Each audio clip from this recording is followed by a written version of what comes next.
안녕하세요. 서울성모병원 산부인과 송재현입니다. 벌써 이제 9월이 다 거의 다 끝나고 있는데 날씨가 벌써 선선해지고 있습니다. 오늘은 다낭 난소 증후군 또는 다낭성 난소 증후군이라는 말로도 더 익숙하실 텐데 그 의협에서 정의한 말로는 다낭 난소 증후군이라고 부릅니다. 그 PCOS라고 부르는 이 질환에 대해서 좀 알아보도록 하겠습니다. 순서를 좀 보면 우선 이게 무엇인지, 그리고 어떤 증상이 있고 왜 생기고, 진단은 그럼 어떻게 하고, 치료의 방침은 어떤 식으로 가고, 그 외에 평생 어떤 영향을 미치는지에 대해서 간단하게 알아보도록 하는 시간을 갖겠습니다. 다낭 난소 증후군은 폴리시스틱 오바리안 신드롬입니다. 말 그대로 난소에 낭이 많은 겁니다. 그래서 이렇게 난소를 봤을 때 이렇게 방이 이렇게 여러 개가 보이는 게 초음파상으로 보이거나 수술적 소견으로 보이게 됩니다.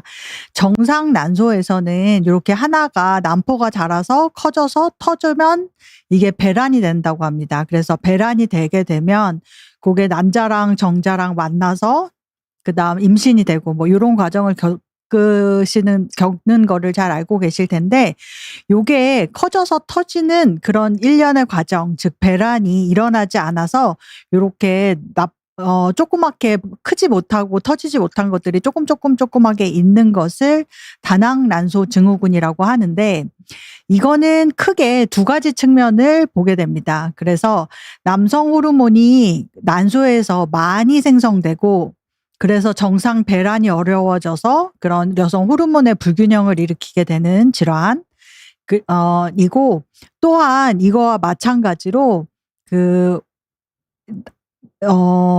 당뇨와 같은 대사 장애 같은 것이 같이 오게 됩니다. 그래서 그게 크게 두 축인데, 우리나라를 포함해서 전 세계 여성의 한 10% 정도가 경험하는 매우 흔한 질환입니다. 흔히 월경 불순이나 다모증 같은 증상으로 나타나는데, 더불어 난임 등도 동반할 수 있습니다. 보통 병원에 오시는 거는 본인이나 딸이 생리를 안 해서 오시는 경우가 가장 흔한 경우입니다. 월경의 기능 이상은 대부분 이제 배란이 잘 안 되기 때문에, 결과적으로 배란이 돼야 요 그 배란에서 나오는 호르몬이 높아졌다가 떨어지면서 하는 것이 생리입니다. 그래서 자궁 내막을 떨어뜨리는 게 생리인데, 그런 배란의 일련 과정이 일어나지 않기 때문에 생리도 안 하게 되고, 아니면 생리가 좀 드물게 나타나는 희발 배란, 희발 월경 등으로 다양하게 나타나는데, 전 인생을 통해서 다양한 증상을 나타납니다. 그래서 사춘기 때는 여드름이 많거나 털이 조금 많거나 이런 다모증을 동반한 비정상적 월경에서부터 성인이 되고 나서는 비만 또는 고인슐린 혈증 같은 것이 발생하게 됩니다. 정확한 원인은 아직 정확하게 밝혀지지는 않았지만, 유전적인 요인과 환경적 요인이 복합적으로 작용하는 것으로 알려져 있습니다. 그래서 아까 얘기한 그 두 축을 잘 이해를 하셔야 됩니다.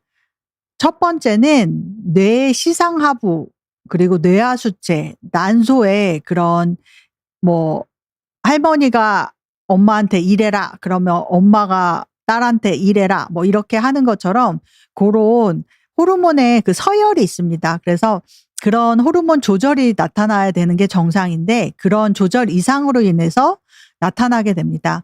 그래서 난소나 부신이나 말초, 지방, 그다음에 뇌하수체, 그 시상하부, 이런 것들이 다 관련이 되어서 나타나는데, 예전에 기억을 더듬어 보시면 생물 시간에 배웠듯이 호르몬이 이렇게 올라갔다 내려갔다 하고 어디가 배란이 되고 어디가 생리가 되고 이런 과정을 거치는 것이 아니라, 다낭성 난소 증후군은 이렇게 호르몬 자체가 증감이 없이 빨래줄처럼 동일하게 같은 수준을 유지합니다. 그래서 배란도 안 되고 결과적으로 생리도 안 하게 되는 겁니다.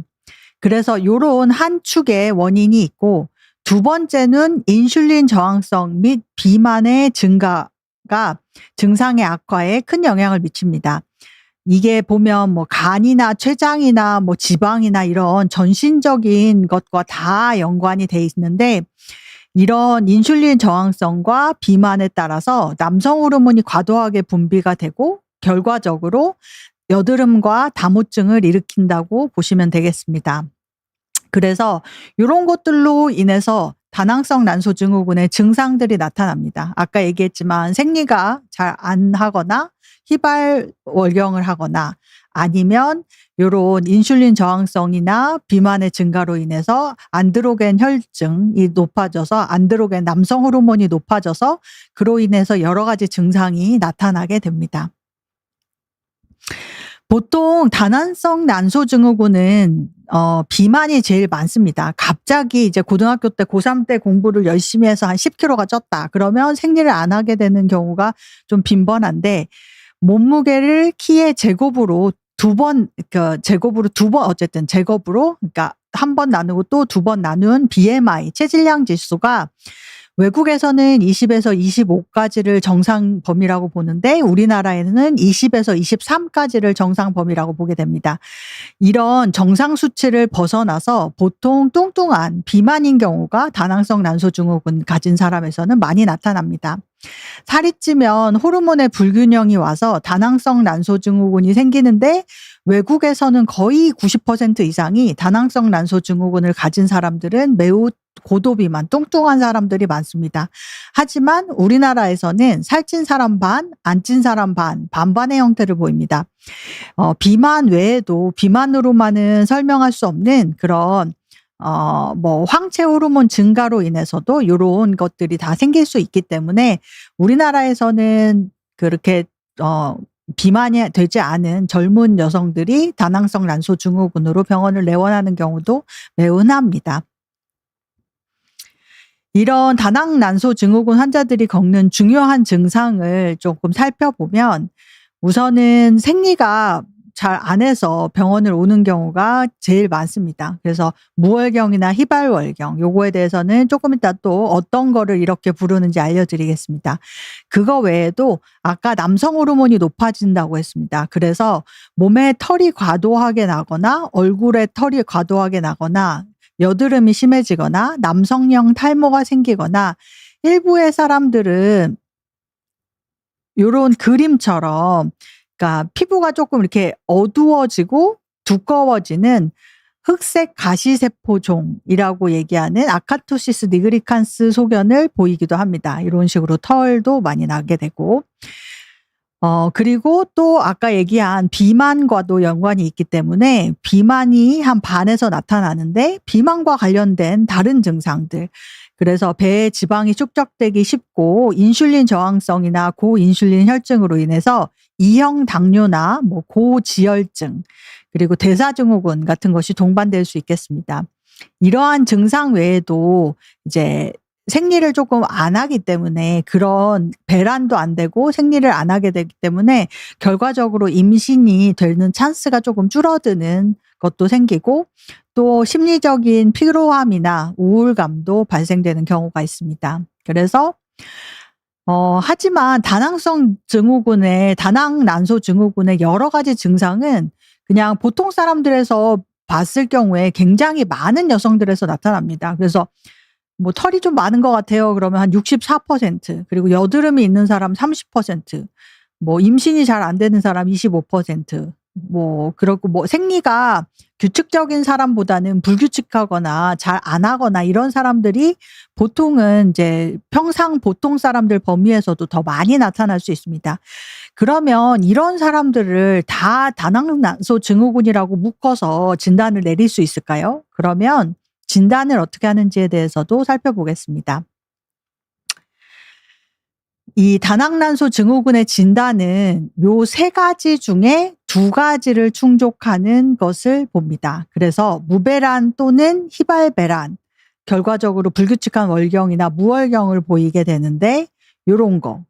그리고 피검사에서나 아니면 그걸로 인해서 증상이 나타나서 이런 남성화 증상이 나타나는 고안드로겐 혈증의 증상이나 혈액검사 소견이 있을 경우, 그리고 초음파에서 아까 보면 이제 구멍이 뽕뽕뽕뽕 뚫려 있는 다낭성 난소, 증후가 보일 경우 요 세 가지 중에 2개를 만족시키면 우리가 다낭난소 증후군이라고 합니다. 이 기준은 이제 성인 기준이고 청소년에서는 다낭난소 그러니까 배란이 잘 안 되는 경우가 굉장히 많기 때문에 다낭성 난소가 초음파에서 보인다고 해도 이 모든 사람들이 다 다낭성 난소 증후군 환자는 아닙니다. 그래서 이제 동네에서 이제 좀 뚱뚱하고 살도 좀 찌시고 생리를 안 해서 초음파를 봤더니 이렇게 구멍이 뽕뽕 뚫려 있어서 큰 병원 가보시라고 했다고 해서 병원을 오신다고 한들 이게 모든 사람들에서 그렇게 되는 것은 아니고 특히 청소년에서는 다낭난소 증후군을 초음파 소견은 보지 않습니다.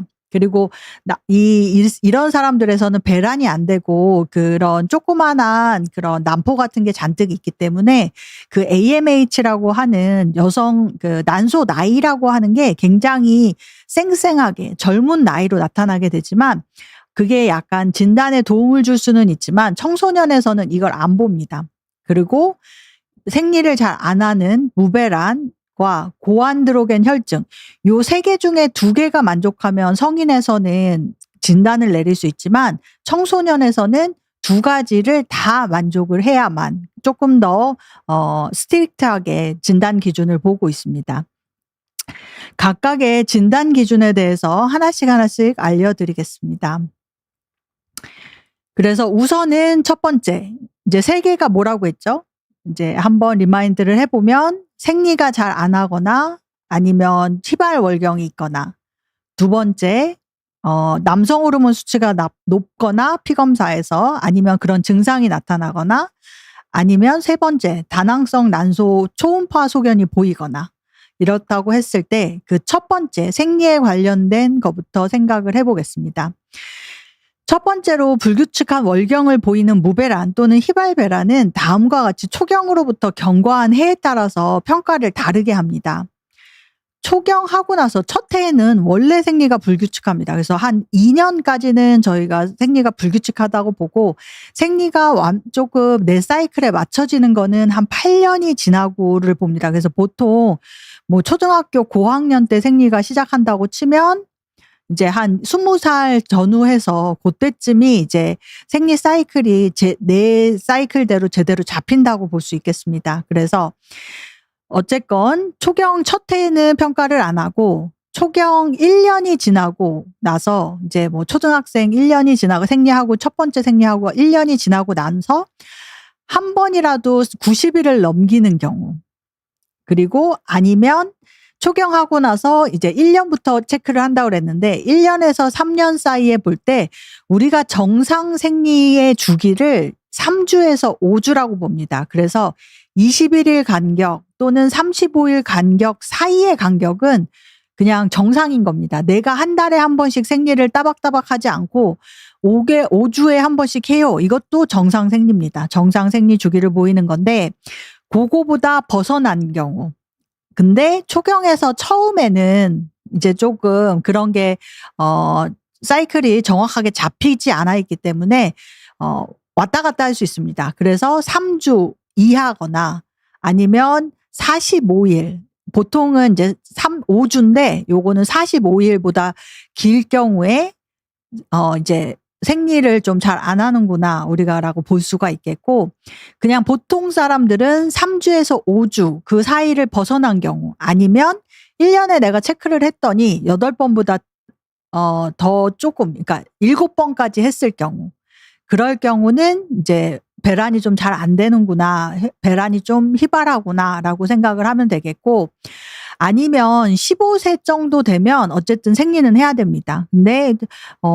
딸이 15세까지 생리를 안 하거나 아니면 유방 발육이 개시가 됐다는 거는 여성 호르몬이 나온다는 건데 여성 호르몬이 나오고 나서 3년 정도 지나면 어쨌든 생리를 좀 보통 합니다. 보통은 뭐 2년, 뭐 1년 반, 2년, 3년 그 사이에 생리가 시작되는데 그렇게 안 할 경우에는 이게 이상이 있구나 병원을 데리고 가봐야 되겠다라고 생각을 하시면 되겠고 이렇게 그렇게 나이별로 이렇게 딱 이렇게 조금 나눈 게 2023년도에 권고 사항이었고 그 전에는 이제 러프하게 기억을 하자고 보면 생리를 안 하는 거는 좀 잘 안 한다, 희발월경이다 이런 거는 5주보다 더 넘어가는 월경 주기의 간격을 보이는 경우, 그리고 무월경이라고 하려고 하면 이제 임신이 안 된 건 확인을 해야 되고, 임신이 안 됐는데 6개월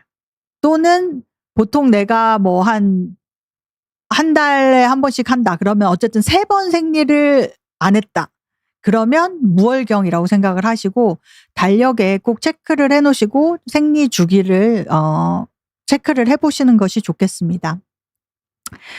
두 번째는 고안드로겐 혈증입니다. 피 검사를 해서 알아볼 수 있고, 아니면 뭐 이렇게 신체 증상을 볼 수 있는데, 그러면 뭐 보통은 이제 제 외래에 환자분이 이제 청소년 환자분들이 오시면 여드름 많아요? 털 많아요?라고 물어보는데, 이제 실은 정확하게 제가 물어보려면 조금 다르게 물어봐야 됩니다. 그래서 전신에 털이 많은 거는 조금 다른 얘기입니다. 그리고 다낭성 난소 증후군에 있는 고안드로겐 혈증은 안드로겐이 높을 때 털이 많은 거는 3가지로 나눕니다. 그래서 이거는 어떤 걸로 체크를 하냐면, 이제 변형된 페리반 갤웨이 스코어라는 것이 있는데, 외국에서는 요게 0점, 1점, 2점, 3점 뭐 이렇게 해갖고 체크를 했을 때, 요게 보통은 이제 8점 이상일 경우에서는 외국인에서 다모증이라고 판단을 하는데, 우리나라에서는 그게 조금 낮습니다. 그래서 6점 이상이면 다모증이라고 저희가 판단을 하게 됩니다. 그래서 이런 신체 증상으로 안드로겐이 높은지를 본다고 하면 다모증, 헐슈티즘이라고 하는 다모증은 그냥 전신적으로 털이 많은 건 아닙니다. 전신적으로 털이 많은 거는 털 과다증이라고 저희가 얘기하고, 예를 들어서 눈썹, 팔다리, 몸통 등 이제 안드로겐 때문에 높아지는 게 아니라 그냥 몸에 전체적으로 털이 많은 거는 털 과다증이라고 해서 여기에 속하지 않습니다. 그러면 다모증이라는 거는 어느 부분이냐? 그러면 남성과 같이 신체의 중심 부분, 이렇게 신체의 중심 부분에 이런 식으로 중심 부분에 털이 많은 거. 예를 들면 콧수염, 턱수염, 구렛나루, 가슴, 유두 주위, 안쪽 허벅지, 등 쪽 엉덩이 부분 등의 털이 많은 거고, 그런 부분에 있는 것을 이제 우리가 다모증이라고 얘기를 합니다. 또 다른 걸로 어떤 게 있냐면, 목소리가 이제 남자 목소리로 변하거나 근육이 늘거나 아니면 이렇게 클리토리스, 음액이 비후가 되거나 유방이 작아지거나 남성형 체형이 되는 것으로 신체가 전체적으로 확연하게 남성화가 진행되는 거는 남성화, 비릴리제이션이라고 저희가 표현을 합니다. 그래서 그거는 이제 3개를 조금 구별해서 저희가 판단을 하게 됩니다. 그래서 이런 중심 부분에 털이 많은 것을 이제 남자처럼 그런 것을 다모증의 판단 기준으로 보고, 이런 점수를 매겨서 저희가 6점 이상일 경우에는 이제 신체적으로 다모증이 있다라고 얘기를 하고, 아니면 피 검사를 해볼 수도 있습니다. 그래서 안드로겐, 혈중, 테스토스테론 등의 혈액 검사를 통해서 고안드로겐 혈증을 체크하기도 합니다. 이게 꼭 2개가 같이 나타나는 건 아닙니다. 그래서 이런 증상이 있지만 피 검사에서는 정상이 나올 수도 있고, 피 검사는 높지만 이런 증상은 안 나타나는 경우도 있습니다. 둘 중에 하나면 됩니다. 그래서 이제 생리가 잘 안 하는 거, 그리고 몸에 이제 남성화가 일어나는 그런 다모증, 여드름 같은 거 나타나는 거를 1, 2개로 하고, 3번째는 여기 이름과 마찬가지로 초음파에서 다낭성인 난소 소견을 보이는 겁니다. 이런 식으로 배란이 안 돼서, 이렇게 정상 난소에 비해서 배란이 안 돼서 구멍이 뽕뽕뽕뽕뽕뽕 뚫려 있는 건데, 이제 정상 난소 조직이 이렇게 생겼습니다. 그래서 초음파를 보면 이런 식으로 보입니다. 그래서 그냥 이런 식으로 몇 개 있는 거는 실은 우리가 다낭성 난소라고는 보지 않고, 이거를 한 단면을 자른 다음에 이걸 세야 됩니다. 그래서 2에서 9mm 사이의 난포가 총 20개 이상인지를 세야 됩니다.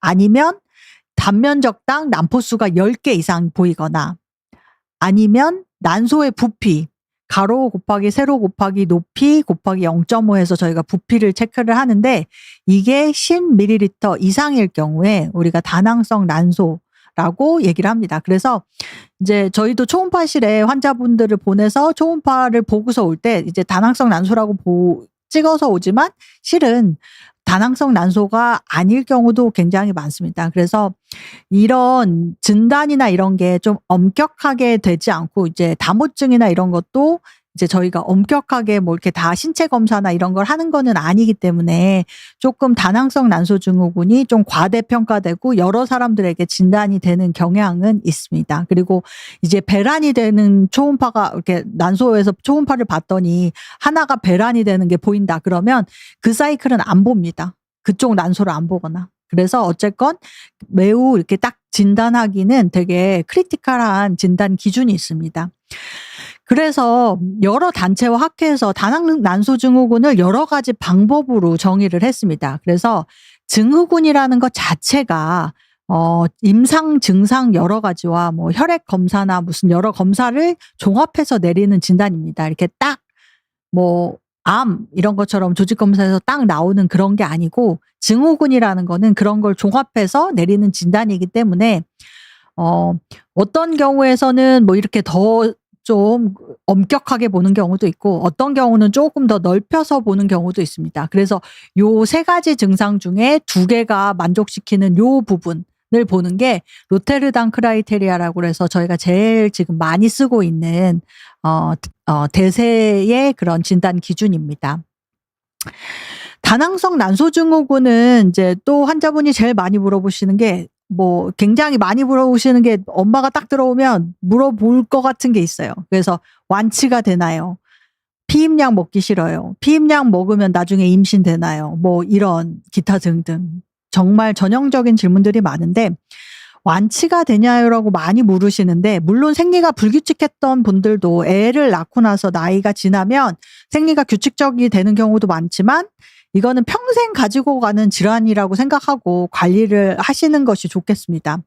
태어날 때 어떤 증상부터 있냐면 이제 태어날 때 조금 저체중으로 태어나는 경우가 많고 이제 사춘기가 되면 좀 여드름 그리고 털이 많아서 걱정이다가 시간이 지나서 청소년기 아니면 성인기 때는 생리가 조금 잘 안 하게 되고 점점 나이가 들면서 비만, 당뇨, 고혈압, 고지혈증 뭐 이런 것이 많이 생기는 게 다낭성 난소 증후군을 가진 분의 일생이라고 생각하시면 되고 정기적인 검진과 조기 관리가 꼭 필요하다고 할 수 있겠습니다.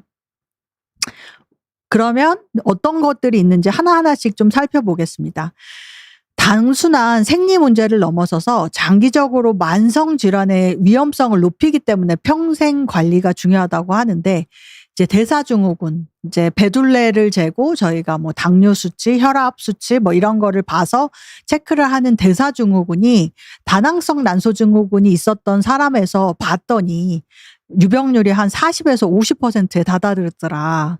그리고 또 당뇨병은 2형 당뇨병은 특히 일반 여성보다 한 4배 정도 많더라. 그래서 어떤 사람, 뭐 인슐린 저항성이 있고 비만이 있었던 사람들에서 더 높기는 한데 어쨌건 이런 것들도 안 좋고 심혈관 질환의 위험성도 굉장히 높아지게 됩니다. 고혈압, 이상지진혈증 같은 것도 이제 같이 유발이 되게 되는데 그런 것들로 인해서 심혈관 위험성도 굉장히 증가하고 이제 자궁 내막암은 특히 무월경과 비만과 관련이 되어 있는데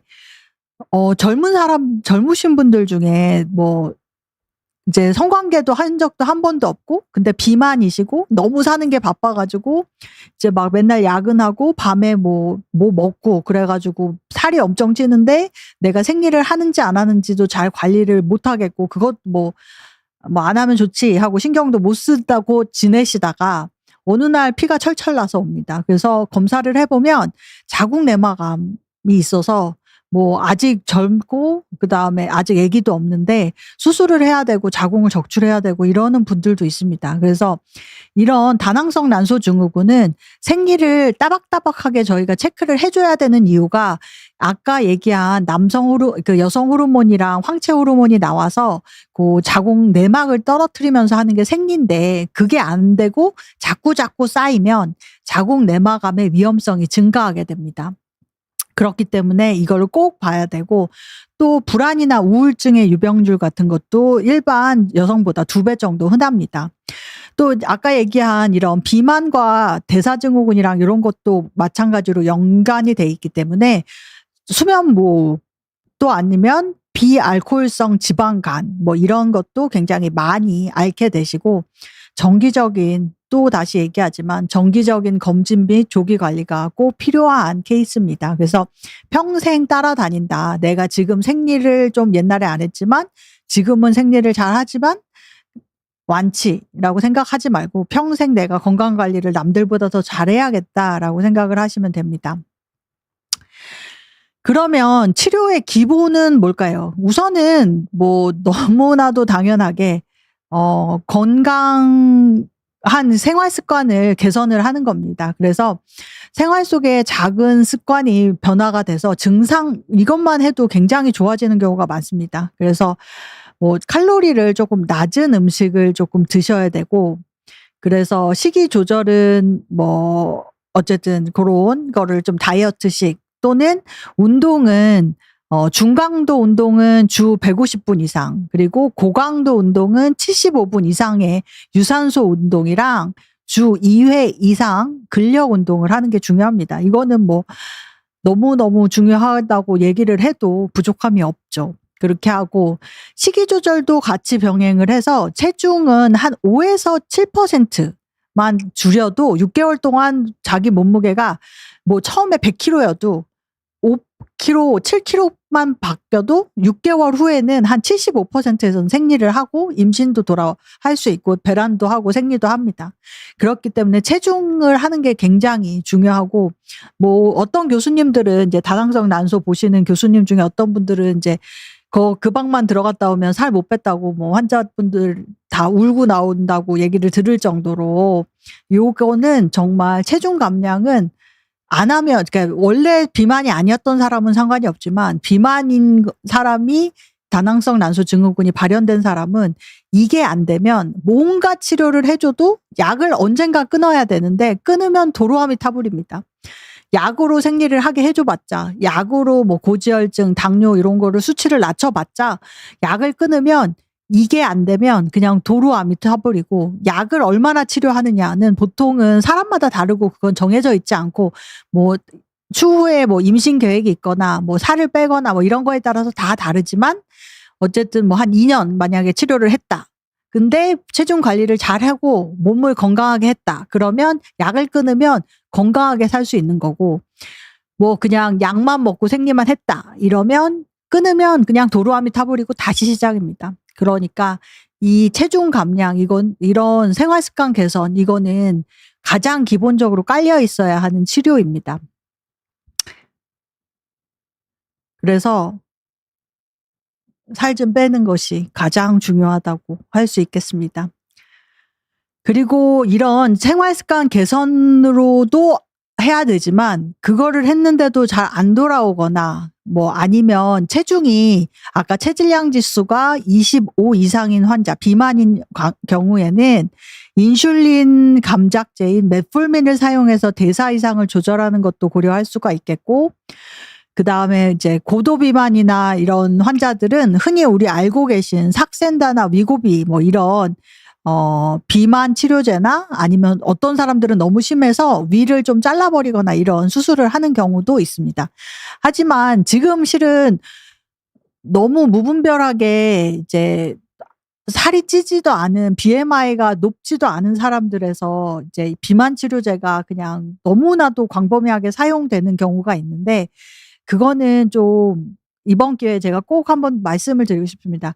그래서 실은 BMI가 아까 얘기한 몸무게를 키로 2번 나눴을 때 수치가 나온 게 원래 20에서 23이 정상이고 25 이상을 우리나라에서는 그러니까 23 이상을 이제 비만 과체중 뭐 이렇게 부르는데 외국에서는 30 이상이 비만입니다. 그래서 30 이상에서 아니면 27인데 당뇨 수치가 높거나 아니면 콜레스테롤이 높거나 이럴 경우에는 27 이상인 사람에서 이런 비만 치료제를 쓰라고 권고를 받았습니다. 그래서 뭐 외래 오시는데 뭐 삭센다나 위고비 맞고 있다고 하시는 분들이 물론 예전엔 뚱뚱했지만 너무 급작스럽게 살을 빼셔서 지금은 날씬한 분일 수도 있겠지만 보통은 인디케이션이 안 되는데 무분별하게 약제를 사용하고 계시는 분들도 많기 때문에 그런 건 좀 지양하시는 것이 좋겠습니다.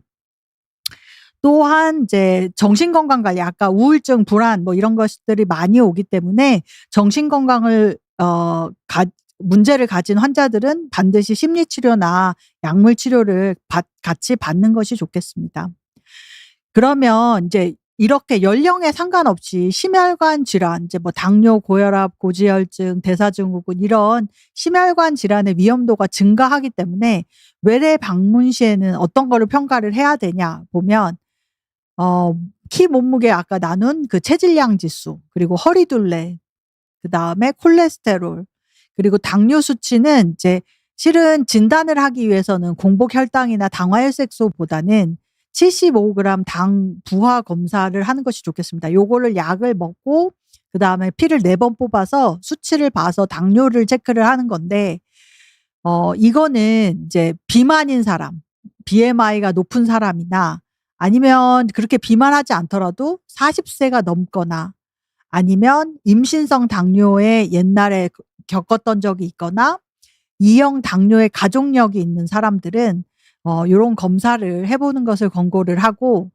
그다음에 이제 정상이다. 수치가 정상이면 2 년마다 검사를 하라고 되어 있고 만약에 수치가 당뇨 수치는 아니지만 내당능 장애라고 해서 정상과 당뇨 수치의 중간 단계다. 그러면 1 년에 1 번씩 검사를 하라고 권고를 하고 있고 혈압 요런 것을 체크를 하는 것이 좋겠습니다. 그래서 병원에 올 때마다 검사를 하면 좋겠지만 안 되면 이제 본인이 뭐 이런 거 뭐 허리둘레도 좀 재보고 체중도 재보고 혈압도 재보고 이러는 것이 좋겠습니다.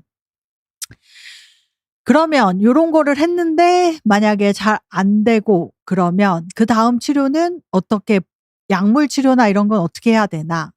그러면 이제 우선은 이제 증상에 따라서 치료 방법이 다릅니다. 그래서 증후군이라는 게 그런 증상 또는 검사 결과의 집합체라고 했기 때문에 그런 거에 따라서 개별적으로 치료를 하면 좋겠는데 불규칙 월경이라고 하는 것은 이제 불규칙 월경에 대해서 이제 치료를 한다고 하면 환자의 상태를 우선 먼저 봐야 됩니다. 그래서 환자가 피임을 원하는지 임신을 원하는지에 따라서 치료 방법이 바뀌고 뭐 환자의 나이나 뭐 이런 거에 따라서 다 다릅니다. 그래서 우선은 임신을 원하지 않는다. 그러면 요 위의 약들을 사용을 해볼 수가 있겠고 임신을 원하는데 생리를 좀 잘 안 해서 좀 배란이 좀 잘 되게 했으면 좋겠다. 그러면 요런 약제를 사용을 해볼 수가 있겠습니다. 그래서 이런 불규칙 월경을 치료를 하고 생리를 안 하고 무월경, 희발월경을 치료를 해야 되는 이유가 아까 뭐라고 제가 말씀을 드렸죠? 이거를 안 하면 자궁내막암, 자궁내막 증식증이 올 수 있다고 했죠. 그렇기 때문에 반드시 적어도 2달 에 1번 정도는 생리를 하는지 잘 체크를 해 보시고 그거보다 안 하면 뭐 이런 것 저런 것을 해 보고 그래도 안 되면 살도 빼 보고 그래도 안 되면 그다음은 약물 치료로 가는 겁니다. 그래서 경구 피임약을 먹든지 아니면 아까 생리를 하는 게 자궁 내막이 황체 호르몬이 높아졌다가 떨어지면서 생리를 하는 거라고 했는데 그런 황체 호르몬 프로게스토젠을 줬다가 끊으면 한 12일에서 14일 정도 줬다가 끊으면 그 뒤에 생리를 합니다. 그래서 요런 약을 사용을 해서 불규칙한 월경을 조정을 해 보는 게 효과적일 수가 있겠고 만약에 환자가 임신을 원한다. 그러면 배란을 유도를 해야 되죠. 이런 거는 피임이 돼 버리고 임신할 때는 이 약제를 사용을 하면 안 되니까 그러면 배란이 되게 하는 거를 해서 난자가 이렇게 나오게 만들어서 정자랑 만나게 해 줘야 되는데 그런 치료법은 배란 유도제를 저희가 약제를 씁니다. 그래서 옛날부터 사용했던 클로미펜이라는 배란 유도제가 있는데 요새는 이제 레트로졸이라는 약을 이제 우선으로 쓰고 아니면 클로미펜이랑 아까 당뇨약 중에 하나인 메폴민이라는 약제를 같이 써볼 수가 있습니다. 그래서 요런 약제를 쓰면 배란이 되는 경우가 많기 때문에 그럴 경우에 이제 날짜 맞춰서 임신 시도를 해 보시고 하시면 되겠습니다. 그리고 이제 두 번째 증상, 이제 생리는 해결이 됐고, 그리고 여드름이 많고 털이 많고 뭐 이런 증상, 남성 호르몬이 높아져서 생긴다고 했는데, 그런 약제는 뭐 경구 피임약이 제일 뭐 편하게 듣습니다. 그래서 경구 피임약을 먹으면 아까 생리도 규칙적이 되지만 이런 다모증이나 뭐 여드름이나 요런 것도 좀 줄어들게 됩니다. 하지만 이제 사람에 따라서 이제 야즈와 같은 그런 피임약 종류 중에 어떤 약들은 이제 여드름이 많은 사람들에서 이제 좀 중증도 이상의 여드름의 치료로도 허가 사항을 받았는데, 그런 거를 먹더라도 어떤 분들은 여드름이 더 심해진다고 하는 분들도 있으니까 이제 개인차가 있을 수 있으니까 고런 거는 이제 드셔 보시고 이제 증상이나 이런 거를 이제 의사 선생님들이랑 상의를 해 보시면 되겠고, 어쨌든 경구 피임약을 먹으면 이런 남성 호르몬 수치를 떨어뜨리기 때문에 요런 거에 좀 도움이 될 수 있고, 그래도 안 된다, 뭐 그러면 6개월 정도 우선은 약물을 써 봤는데 하나도 효과가 없다, 그러면 만약에 미용 레이저나 이런 거를 병행해도 괜찮겠습니다. 그리고 위의 치료에도 최소한 6개월 정도 치료를 했는데도 효과가 크지 않다, 그러면 항안드로겐 제제가 굉장히 많습니다. 여러 종류의 항안드로겐제가 있는데 그런 약제들을 복용을 해볼 수가 있겠고, 하지만 청소년기에는 이제 아직 이거에 대한 근거 자료가 없기 때문에 청소년들한테는 1차 치료로는 이제 추천되고 있지는 않고, 또 임신을 원하는 경우에는 또 효과적으로 이런 약제를 사용을 할 수가 없습니다. 경구 피임약제를 사용하기도 힘들고, 그다음에 요런 약제들도 안 되기 때문에 기형아 발생의 우려나 이런 게 있기 때문에 반드시 요런 거 약제를 쓸 때는 효과적으로 피임을 같이 해 주셔야 됩니다. 그래서 이렇게 여러 가지 증상에 대해서 그 다낭 난소 증후군은 여러 가지 원인이랑 증상에 따라서 치료의 방법이 굉장히 다릅니다. 그래서 생리를 안 하면 생리를 하게 해 주고, 살을 빼 보고 안 되면 먹는 약을 쓰든지 뭐 요런 약을 쓰든지, 그리고 여드름 많거나 그러니까 뭐 임신을 원한다고 하면 클로미펜이나 아까 요런 메폴민이랑 이런 걸 같이 쓰든지 레트로졸이나 이런 약제를 같이 쓰든지 해볼 수가 있겠고, 수술로 난소에 구멍을 뽕뽕 뚫어 주는 경우도 있을 수는 있지만 뭐 많이 시행하고 있지는 않습니다. 요거는 인제 쪼끔 있다가 제가 다시 얘기를 드리겠고, 그다음에 여드름 많고 털 많고 이런 거에 대해서는 이제 경구 피임약, 그리고 요런 다른 약제들을 사용을 해볼 수가 있겠고, 여드름 뭐 경구 피임약이나 항안드로겐 약제들 같은 것을 사용을 해볼 수가 있겠고, 그다음에 인슐린 저항성, 뭐 고지혈증, 당뇨, 뭐 대사 이상 요런 게 문제가 있을 경우에는 뭐 메폴민이나 뭐 이런 당뇨약 계통의 약제를 사용을 해볼 수가 있겠습니다. 하지만 여기에 모두 다 들어있는 게 뭐 하나 있죠. 체중 감량, 생활 습관 교정. 체중 감량, 생활 습관 교정. 특히 비만인 경우, 그리고 비만이 아닌 사람들도 그렇지만 어쨌든 체중 감량, 생활 습관 개선이 제일 먼저 해야 되는 거고, 이게 안 되면 뭐 약을 끊으면 도로아미타볼이라고 생각하시면 되겠습니다. 그리고 다낭성 난소 증후군에서 아까 자궁내막 증식증이나 뭐 자궁내막 암이 많이 생긴다고 했는데, 고거는 인제 이런 사람들에서는 이런 위험성의 증가가 한 2 배에서 6배 정도 됩니다. 그래서 배란이 잘 안 되고 생리를 안 하니까 내막이 떨어져 나가고 하는 게 생리인데 그게 안 되니까 자꾸 축적되고 증식되기 때문에, 이런 사람들, 어떤 사람 뭐 무월경이 너무 지속되거나 살이 많이 찌거나 당뇨, 초음파 봤더니 내막이 너무 두껍고 이런 사람들에서는 이제 자궁 내막 조직 검사 이렇게 긁어서 내막의 세포를 보는 게 필요할 수 있겠습니다. 하지만 이런 자궁 내막암의 절대적인 위험도는 높지는 않으니까 일상적으로 이런 거를 검사를 시행하지는 않고 이제 저희가 보고 필요한 경우에 검사를 하게 됩니다. 그리고 자궁 내막을 그러면 보호하기 위해서는 어떻게 하는 것이 좋겠냐?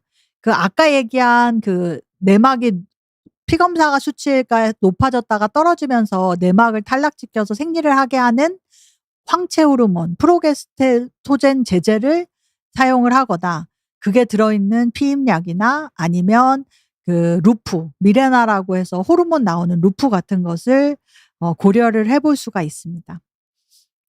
그리고 예전에는 유방암은 이제 이게 여성 호르몬이 배란이 안 되니까 여성 호르몬이 자꾸 높아진단 말이에요. 그러면 이런 여성 호르몬이 상승되기 때문에 유방암이 조금 더 걸리지 않을까. 그리고 난소암이 한 두세 배 증가된다는 보고가 있기는 했지만 요새는 이제 그게 완전히 100% 난소암이나 유방암을 증가시킨다라고는 저희가 이제 통계적으로 밝혀지지는 않았기 때문에 제일 걱정해야 되는 거는 우선 자궁 내막 암입니다. 그다음에 이제 제일 걱정스러운 게 임신이죠. 다낭성 난소 증후군의 임신. 그래서 난임 가능성이 있습니다. 왜냐하면 안드로겐이 높기 때문에 난소 호르몬이 불균형으로 인해서 난포가 안 커서 배란이 돼서 하나가 커져서 터져서 배란이 돼야 되는데 그게 안 된다고 했고 그러면 자궁 내막도 계속 이상이 있어서 착상도 잘 안 되고 또 인슐린 저항성 같은 게 있어서 대사당의 고혈당 같은 걸로 임신이 되고 나서 뭐 임신성 당뇨나 뭐 고혈압이나 뭐 이런 어쨌든 안 좋은 것들을 일으킬 수가 있다는 얘기입니다. 그래서 다낭성 난소 증후군이 있는 사람들은 어떻게 임신을 관리를 해야 되는지 그 지금 질문하신 분들 중에서도 굉장히 걱정하는 분들이 많은데 건강한 체중 관리, 운동과 균형 잡힌 식사 이거는 디폴트입니다. 기본으로 깔고 가셔야 되는 거고 그럼에도 불구하고 생리가 잘 안 돌아오고 배란이 잘 안 돌아온다. 그러면 1차적으로는 배란 유도제, 약제를 사용을 해서 레트로졸이나 클로미펜과 메트포르민의 병합 치료제나 이런 걸 먼저 사용을 해볼 수가 있겠고 그래도 안 되면 생식적 자궁 호르몬이라는 주사제를 사용을 해볼 수도 있고 이래도 안 되면 이제 그 시험관 아기, 생식 보조술, 인공수정, 체외수정 이런 거를 해볼 수가 있겠습니다. 그래서 다낭성 난소 증후군이 있다고 임신을 못하는 게 아니고 배란이 좀 안 되기 때문에 그 찬스가 줄어드는 거고 어쨌든 관리나 이런 거에 대해서 지속적인 노력은 해주셔야 됩니다. 그래서 제 같은 산부인과 저희 동기도 다낭성 난소 증후군이 있지만 애 둘 매우 일찍 잘 나서 매우 잘 크고 있습니다. 그래서 뭐 다낭 난소 증후군이 있다고 임신 못하는 건 아닙니다. 하지만 뭐 임신 찬스가 줄어들고 임신 합병증 같은 것은 늘 수 있기 때문에 그리고 또 뭐 조산, 유산, 저체중아 아까 다낭성 난소 증후군이 있는 사람들은 좀 몸무게가 적게 태어나는 경우가 있다고 했죠. 근데 이제 뭐 그런 유전적 성향이 있을 수도 있고 제왕절개가 늘 수도 있습니다. 그래서 체중, 혈압, 그다음에 그 피 검사로 당 수치의 조절이 굉장히 스트릭트하게 되어야 되고 그래서 보면 다낭 난소 증후군은 그냥 청소년 때 딸이 생리를 안 하고 살찌고 그게 문제가 아닙니다. 그래서 이 사람들은 청소년기에는 요런 그 다모증이나 여드름 같은 증상 그리고 생리가 불규칙한 거 그런 거에 완화를 시키는 조치를 취해 줄 뿐더러 비만도 예방을 해 줘야 되겠고 가임기 여성에서는 이제 임신이랑 뭐 요런 거를 하기 위해서 몸 상태를 조절을 하고 이제 난임이 잘 안 되는지 뭐 배란이 잘 안 되는지 이런 거에 대한 대처 방안을 강구를 해야 되는 경우도 있겠고 폐경기 이후에는 이제 뭐 애 낳았다고 끝이 아니고 이런 대사증후군이나 심혈관 건강이나 이런 게 안 좋아질 수 있기 때문에 평생 건강하게 살기 위해서는 그냥 전생에 걸친 관리가 필요한 그런 증후군 질환이라고 보시면 되겠습니다. 그래서 뭐 우선은 질문을 좀 보면 생활 습관 개선이 도움이 되나요? 아까 얘기했죠. 그 매우 도움이 됩니다. 그래서 체중을 5에서 7%만 감소해도 75%는 6개월 내에 생리가 돌아옵니다. 다른 것도 마찬가지고. 그러니까 생활 습관 개선, 비만 뭐 그런 거에 대해서 중요성을 아무리 얘기해도 모자랍니다. 약물 치료는 부작용 걱정됩니다. 그래서 뭐 피임약 처방하거나 이러면 "아우 나중에 임신 못하는 거 아니에요."라고 해서 우선 거부감부터 갖고 계시는 부모님들이 많은데 이런 거는 모든 약은 100% 효과만 있는 건 없고 부작용이랑 효과랑 장점, 단점을 따져서 장점이 더 많을 경우에는 사용을 하는 겁니다. 그렇기 때문에 어떤 증상이 있고 어떤 부작용이 있고 이거를 잘 상담을 해서 약물을 조절을 하고 하시면 되겠고, 하지만 약만 먹으면 절대 낫지 않기 때문에 생활 습관 개선도 반드시 병행이 되어야 됩니다. 피임약 복용 기간은 어떻게 되나요? 사람에 따라 다릅니다. 몸무게를 굉장히 잘 빼고 잘 조절해 오고 그러면 금방 해결이 될 수도 있지만, 보통은 적어도 1-2년, 2년 정도는 보고 길게 보고서 하고, 만약에 생리나 이런 게 좋아진다고 해도 그다음에 이제 정기적으로 관찰을 하는 것이 필수입니다. 그리고 아까 얘기했지만 피임약을 먹는다고 추후에 임신 못하지 않습니다. 그러니까 피임약을 끊고 한 3개월 정도 지나면 가임력이 그냥 안 먹는 사람이랑 똑같이 올라가거든요. 보통 1달, 2달, 3달 내에는. 그렇기 때문에 피임약 먹는다고 추후에 임신 못하지 않기 때문에 이거에 대해서 뭐 피임약 이런 거에 너무 과민하게 반응을 하실 필요는 없겠습니다. 그러면 약을 끊으면 임신 가능성은, 보통은 이제 약을 끊으면 그 호르몬이 들어가 있다가 떨어지면서 생리를 하게 됩니다. 그래서 보통은 2주 내에 생리를 하게 되는데, 그렇게 하고 나서 그다음에 생리 1-2번 정도 그냥 정상적으로 하고 나서 뭐 임신이나 이런 거 시도하세요라고 얘기를 하고, 어쨌든 약을 중단하면 그다음 사이클부터는 바로 임신 가능성이 생깁니다. 완치가 가능한가요? 아까 얘기한 것처럼 평생을 관리하고 체중, 운동, 식습관 이런 거를 통해서 평생 관리를 해서 건강하게 지내도록 저희가 도와드리는 것이 저희의 목표입니다. 그래서 다낭성 난소증후군, 다낭 난소증후군 PCOS는 매우 흔한 질환이고 조기 진단이 굉장히 중요하고 꾸준한 관리와 상황에 맞는 치료가 필요하며 전문가 상담이 꼭 필요하다고 할 수 있겠습니다. 그래서 지금까지 간단하게 이제 다낭 난소증후군에 대해서 말씀을 드렸고, 질문을 좀 받아보도록 하겠습니다.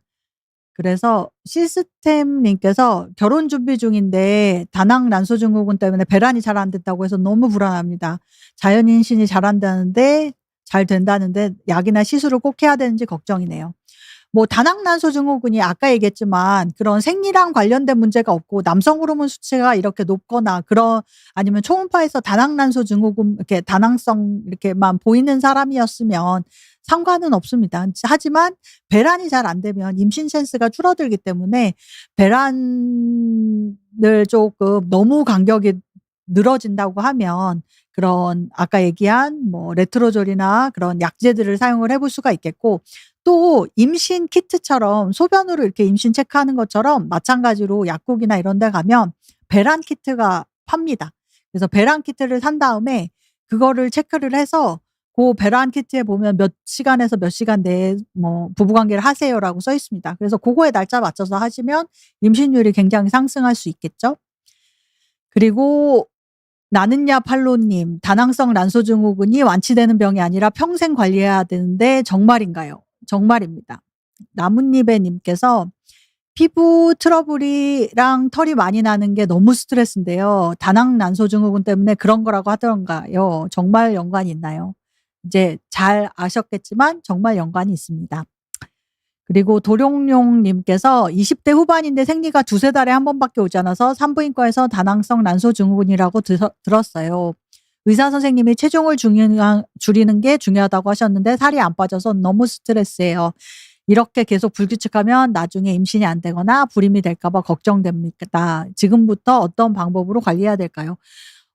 당연히 제가 키랑 몸무게랑 이런 걸 잘 모르지만 만약에 이제 비만이라고 치시면 살을 빼시는 게 굉장히 좋습니다. 그리고 만약에 그런 거를 본인이 노력을 해 보시고 정 안 되고 고도 비만일 경우에는 약물이나 이런 거에 또 약간 조절을 했는데 도움을 드릴 수는 있습니다. 그렇기 때문에 병원을 가 보시고 피검사나 이제 이것만 보는 거는 아니고 이제 또 그리고 다낭성 난소증후군 때문에 호르몬을 오래 먹는 사람들은 유방 검사나 이런 것도 하셔야 되기 때문에, 그리고 또 생리가 너무 안 하고 이게 약간 다낭성 난소증후군은 조금 다르기는 한데 이제 비만이신 분들은 실은 골다공증 수치가 좀 좋은 경우가 뼈가 튼튼한 사람들이 많기는 해요. 왜냐하면 이제 체중이 눌러주고 뼈도 좀 튼튼해지고 여성 호르몬이 좀 많기 때문에 골다공증이 안 생기는 경우가 많지만 이제 막 밥 잘 안 먹고서 막 마른 사람들, 그런데 말랐는데 뭐 갑자기 몸무게를 너무 많이 뺐다거나 아니면 너무 말랐는데 다낭성 난소 증후군이 있거나 뭐 배란을 잘 안 하고 생리가 안 하는 사람들은 여성 호르몬이 낮은 경우도 있기 때문에 그런 이제 다낭성 난소 증후군이랑 아니랑 별개의 다른 질환일 수도 있고, 그런 사람들은 골다공증 수치가 좀 떨어질 수 있습니다. 그런 사람들은 반드시 골다공증 검사를 해 보고 필요하면 칼슘 비타민 D나 뭐 이런 거를 보충을 해 주고 뭐 호르몬 약을 보충을 해줄 수도 있고 치료 약제가 들어가야 되는 경우도 있기 때문에 당연히 관리를 해야 된다고 지금까지 이제 잘 들으셨으면 이제 잘 아셨을 거라고 생각합니다. 모두 죄송합니다. 모두가 함께 님께서 다낭성 난소 증후군이 있으면 당뇨병이나 고지혈증과 같은 대사 증후군이 높다고 들었어요. 젊고 특별한 증상이 없어서 실감이 안 나는데 예방 차원에서 어떤 검사를 주기적으로 받아야 될까요? 약을 먹지 않은 상태도 생활 습관으로 그런 합병증을 줄일 수 있을지 궁금합니다. 그래서 질문을 제가 봤더니 제가 강의 준비를 너무 잘한 것 같아요. 그래서 궁금하신 것들에 대해서 조금 대답이 되셨으면 좋겠고, 병원에 가면 혈압, 당뇨, 콜레스테롤 뭐 그다음에 필요하면 당뇨 검사 75g 그 당뇨 주사, 그러니까 뭐 먹고 피 검사하는 그런 검사들 같은 거, 그다음에 그 허리둘레, 그다음 몸무게, 키 뭐 이런 것을 체크를 하는 것이 좋겠고, 나중에 아프고 병들고 늙고 그리고 나서 하면 늦습니다. 이미 혈관 같은 게 다 망가지고 나면, 혈관 같은 게 깨끗한 사람들에서는 여성 호르몬이나 이런 거 치료를 했을 때 훨씬 부작용도 좋고 예방 효과가 있지만, 혈관이 이미 망가진 사람들에서 여성 호르몬이나 이런 걸 쓰면 더 증상을 악화시킵니다. 그래서 그 혈관이나 이런 거는 굉장히 깨끗하게 뭐 이제 뭐 이렇게 플락이나 이런 거 없이 잘 조절을 시키고 관리를 하는, 특히 젊은 나이에 관리를 하는 것이 굉장히 중요하다고 볼 수가 있겠습니다. 카자니 님께서 저는 다낭성 난소 증후군 때문에 피부에 여드름 심하고 채모도 많아서 미용적인 스트레스가 큽니다. 약을 먹으면 좋아진다고 하는데 끊으면 다시 돌아온다고 해서 고민이에요. 이 여성 호르몬제 특히 피임약을 먹으면 섹스 호르몬 바인딩 글로불린이라고 간에서 만들어지는 뭐가 이제 그거를 좀 조절을 시킵니다. 그래서 그걸로 인해서 혈중에 테스토스테론, 남성 호르몬이 많더라고 해도 얘네들 다 잡고 있습니다. 그래서 너네 일을 못해 이렇게 딱 해서 얘네가 털을 많게 하거나 뭐 여드름을 만들게 하거나 이렇게 못하게 꽉 잡고 있는데, 만약에 이제 그런 게 없어지면, 이제 약을 끊으면 요거를 얘가 잡고 있는 게 조금 줄어들기 때문에 얘네가 또 활개를 치고서 이런 증상들을 일으킬 수가 있습니다. 그래서 뭐 증상에 따라서 피임약이나 이런 거는 이제 피임 목적으로 굉장히 오래 드시는 분들도 있기 때문에, 만약에 그러면 약제를 조금 오래 쓰는 것도, 검사를 해 보면서 오래 쓰는 것도 괜찮고, 또 미용적으로 아예 제모나 이런 걸로 해서 아예 뭐 하는 것도 괜찮습니다. 그래서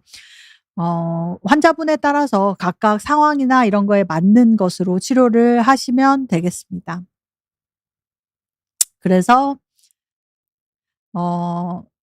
질문에 대해서 대답을 해 드리는 시간을 조금 가졌고, 다낭성 난소 증후군은 실은 매우 약간 의사들 입장에서도 뭉뚱그려지는 딱 떨어지는 질환이 아니고 증후군이기 때문에, 그리고 그거에 대해서 조금 정확하게 진단이 안 내려지고 치료가 잘 안 되고 있는 것도 사실이기는 합니다. 하지만 본인의 몸 관리는 본인이 잘하는 거기 때문에 요런 얘기들을 잘 들으시고, 내가 어떤 거를 관리를 조금 더 하고 어떤 거를 검사를 해야겠다는 거를 이제 환자분들 본인들이 알고 관리를 하시는 것에 제가 오늘 드린 강의가 조금이라도 도움이 됐으면 좋겠습니다. 그래서 긴 시간 경청해 주셔서 감사하고, 저는 또 다음 시간에 뵙도록 하겠습니다. 감사합니다.